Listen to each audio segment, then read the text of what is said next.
It has been 7 months now since Kenya declared drought a national disaster. 7 months of desperate appeal for help to prevent a famine. In those 7 months, not only have livestock and crops been lost, but also the general health of the people in the affected counties has declined as malnutrition rates continue to rise. Marsabit and Samburu counties lead in the number of malnourished populations. Lakini serikali si wanasaidia nini? Hata chakula samani si wanaleta. Lakini ni kilo au kilo mbili. Iko mama iko watoto 5 o 4 iko urani wanatacha nini? Like the sun and heat, malnutrition predictably comes hand in hand with every drought cycle, mostly affecting pastoralist communities.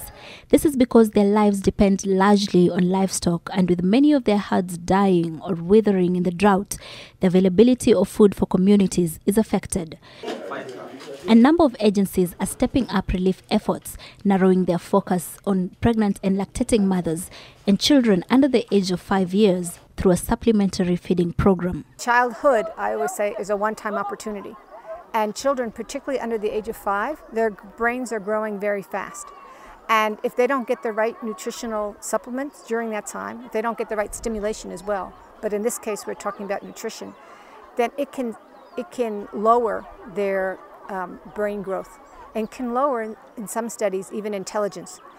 Baragoi in the county of Samburu. It is one of the most remote areas in the county and also an area whose malnutrition rates are among the highest, with government data indicating figures as high as 34%. We definitely have a very serious situation. 34% out of 100, 34 out of every 100 people that they assess, it's huge. Those numbers should be in the lower 10s. The school dropout, especially in our ECD, the enrollment by April, it was gone down too low. Watoto nakuja wanakula chuleni mahindi kidogo na ndishi kidogo. Nakuja tena kwa nyumbani. Mama sio bado tuacha. Unapatia kidogo. What the government should send the money for food purchase earlier. For example, last time we had no food the whole time. For the 14 weeks, we had no food until July. 20th of July, when the government sent money, and by then we were closing. Baragoi is a small town in Samburu North constituency, and it sits about 110 kilometers from Maralal town, which is the county headquarters for Samburu County. Now Baragoi, most of it looks like this, just wilderness and barely anything happening. But this town is considered one of the most volatile regions in this country in terms of security, something that the residents here say that it works against them because nobody really wants to bring help here if the security is not guaranteed. Maji sisi naenda laka. Na laka iko nini? Iko adui. Na kina mama naenda laka napika. Na ulua. Ng'ombe kidogo naenda na kunywa maji laka na chukua.